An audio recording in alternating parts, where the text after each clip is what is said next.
Rakkoo walqunnamtii saalaa irratti dafanii xumuruu yookaan pirimaachuri ijaakuleeshinii osoo mana yaalaa hin deemin mana keessatti gosa ispoortii keegil eksersaayis jedhamuu fi saayikooloojikaal tiriikoota garaagaraa fayyadamuun sirreessuun ni danda'ama. Yeroo barbaachisaa ta'etti immoo qorichoota garaagaraa fayyadamuun rakkoo yookaan dhukkuba kanarraa bilisa ta'uun ni danda'ama. Yooyyaa akkam jirtu viidiyoo kanarratti rakkoo walqunnamtii saalaa irratti dafanii xumuruu yookaan pirimaachuri ijaakuleeshinii maalummaa isaa gosoota rakkoo kanaa wantoota rakkoo kanaaf nu saaxilanii fi yaalii isaa bifa gabaabaa ta'een ilaallaa jechuudha. Viidiyoo kanarratti wanti isiniin galle yoo jiraate yookaan immoo gaaffii fayyaa wajjin wal qabate kamiyyuu yoo qabaattan kooment seekshinii irra naa kaa'aa. Chaanaalii koo haaraa yoo taatan immoo sabskiraayib gochuun hin irraanfatina. Nu faana tura. Namni tokko walqunnamtii saalaa irratti rakkoo dafee xumuruu yookaan pirimaachuri ijaakuleeshin qaba jechuuf yeroo hunda yeroo walqunnamtii saalaa raawwatu daqiiqaa tokko ol turuu hin danda'u taanaan rakkoo walqunnamtii saalaa irratti dafee xumuruu qaba yookaan pirimaachuri ijaakuleeshin qaba jenna. Rakkoo walqunnamtii saalaa irratti dafanii xumuruu yookaan pirimaachuri ijaakuleeshin bakka lamatti qoodama. Inni tokkoffaa piraayimarii yookaan laayif loongoo jedhamu, inni lammaffaa immoo akwaayird yookaan sekondarii jedhama. Rakkoo walqunnamtii saalaa irratti dafanii xumuruu yookaan pirimaachuri ijaakuleeshin inni tokkoffaan yookaan laayif loongoo yookaan piraayimarii inni jedhamu kun rakkoo walqunnamtii saalaa irratti dafanii xumuruu kun dhalootumaan kan ture yoo ta'e yookaan yeroo jalqaba walqunnamtii saalaa jalqabee kan ture yoo ta'e piraayimarii yookaan laayif loong jedhama. Rakkoo walqunnamtii saalaa irratti dafanii xumuruu inni lammaffaa sekondarii yookaan akwaayird kan jedhamu immoo duraan dursee yeroo walqunnamtii saalaa raawwannu rakkoon dafanii xumuruu kan hin jirre ta'e yeroo booda kan dhufe yoo ta'e sekondarii yookaan akwaayird jedhama. Rakkoo walqunnamtii saalaa irratti dafanii xumuruu yookaan pirimaachuri ijaakuleeshiniif wantoonni nu saaxilan yookaan wantoonni fidan bakka lamatti qoodamu. Baayoloojikaal koozii fi saayikooloojikaal koozii jedhamu. Saayikooloojikaal koozota rakkoo walqunnamtii saalaa irratti dafanii xumuruuf nu saaxilan ijoollummaa walqunnamtii saalaa jalqabuu, diipireeshinii yookaan yaaddoo yookaan istireesii waa'ee walqunnamtii saalaa irratti dafanii xumuruu, seenaa walqunnamtii saalaa darbe keessatti seenaa badaa qabaachuu, hiriyaa yookaan jaalallee keenyaaf jaalala yookaan fedhii dhabuu. Baayoloojikaal koozonni immoo sadarkaa hormoonii qaama keenya keessa jiru jeeqamuu yookaan irreegulaar ta'uu, sadarkaa keemikaala sammuu keessatti argamu jeeqamuu, infekshinii qaama saalaa fi naannoo qaama saala keenyaa irra jiraachuu fi maastarbeeshiniidha. Yaaliin yookaan tiriitmentiin rakkoo walqunnamtii saalaa irratti dafanii xumuruu yookaan pirimaachuri ijaakuleeshin bakka saditti qoodama. Wantoota sadii kana walitti kombaayin gochuun rakkoo kanarraa fayyuu ni dandeenya. Wantoonni sadan kunis biheeviiraal tiraappii, saayikooloojikaal tiraappii fi dirag tiraappii jedhamu.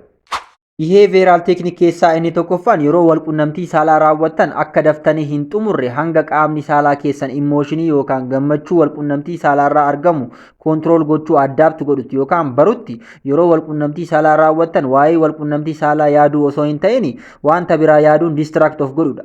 Fakkeenyaaf lakkoofsa ulfaataa ta'e tokko filattanii gara duubaatti yookaan gadi lakkaa'uudha. Fakkeenyaaf 200 yoo filattan 200 irraa kaastanii gadi lakkaa'uudha. 199, 198, 197 jettanii gadi lakkaa'uudha. Yeroo sana sammuun keessan waa'ee walqunnamtii saalaa hin yaadu waan ta'eef daftanii hin xumurtanii.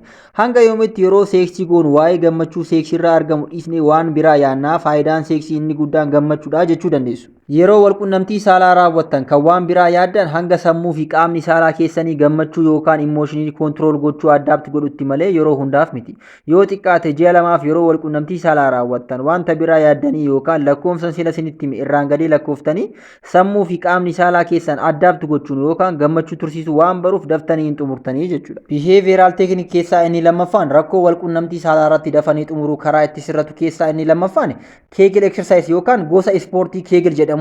Keegil eksersaayisiin kun lafeewwan naannoo qaama saalaa keenya irratti argaman jabeessuun akka walqunnamtii saalaa irratti dafnee hin xumurre godhaa jechuudha. Lafeewwan naannoo qaama saalaa keenyaa jiran rakkoolee garaagaraan dadhabuu fi laafuu danda'u. Yeroo lafeewwan kun laafanii fi dadhaban ilmi namaa fincaan isaa qabachuu dadhabuu fi walqunnamtii saalaa irratti dafanii xumuruun isa mudatuu danda'a jechuudha. Kanaafuu keegil eksersaayisii kana ganamaa fi galgala osoo hojjenne torban 6 keessatti garaagarummaa guddaa argannaa jechuudha.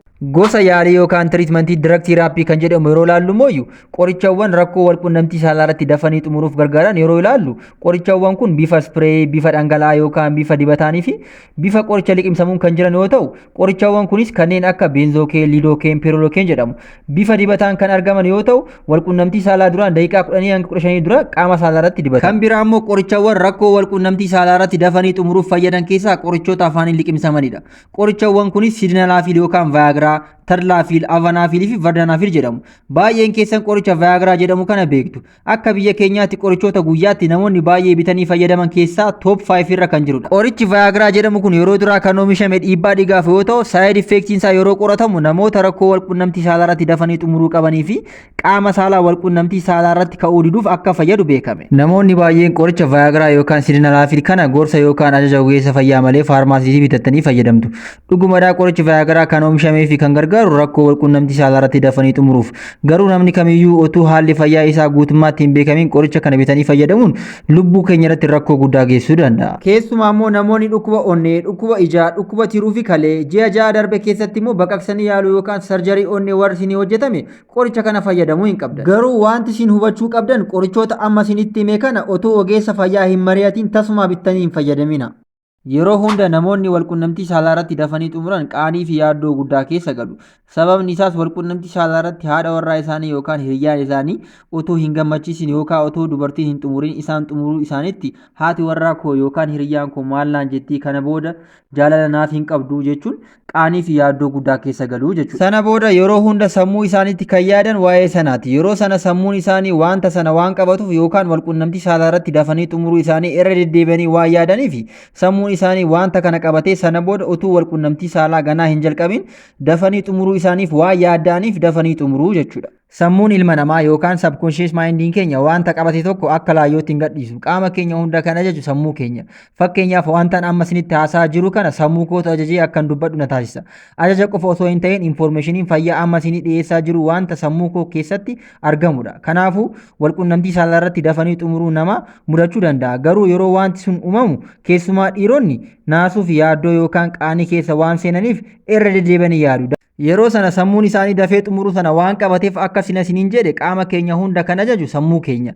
Qaama saalaa keenyas sammuu keenyatu ajaja. Kanaafuu sammuun keenya dafanii xumuruu walqunnamtii saalaa sana waan qabateef yeroo walqunnamtii saalaa jalqabani qaamni saalaa keenya akka dafee xumuruuf ajaja kennaa jechuudha. Asirratti wanti isin hubachuu qabdan fayyaan yookaan yaaliin rakkoo kanaa sammuu keessan keessa jira jechuudha. Wanti isin hubachuu qabdan kan biraa immoo rakkoon kun wanta fayyuu danda'u ta'uusaa sammuu keessanitti qabachuu qabdu jechuudha. Wanti hundi keessanuu beekuu qabdan rakkoo walqunnamtii saalaa dafanii xumuruun kun wantoota lama sila isinitti himeeni saayikooloojikaal fi beeviiraal teraappii fayyadamuun ni sirrata. Parsantii guddaan isaa jechuudha. Yoo sanaan sirrachuu baate immoo mana yaalaa deemtanii otoo hin qaana'in ogeessa fayyaatti himachuun qorichoota garaagaraa fayyadamuun sirrachuu ni danda'a. Ergaan fayyaa wajjin wal qabate kanarraaf qabadhee isinii dhiyaadhe kana fakkaata ture. Wanti isiniin galle yoo jiraate yookaan immoo wanti ifan taane yoo jiraate comment section irra naa kaa'a. Chaanaalii koo haaraa yoo taatan immoo subscribe gochuun irraanfatina. Ergaa fayyaa kan biraan amma ol agaruutti nagaan tura.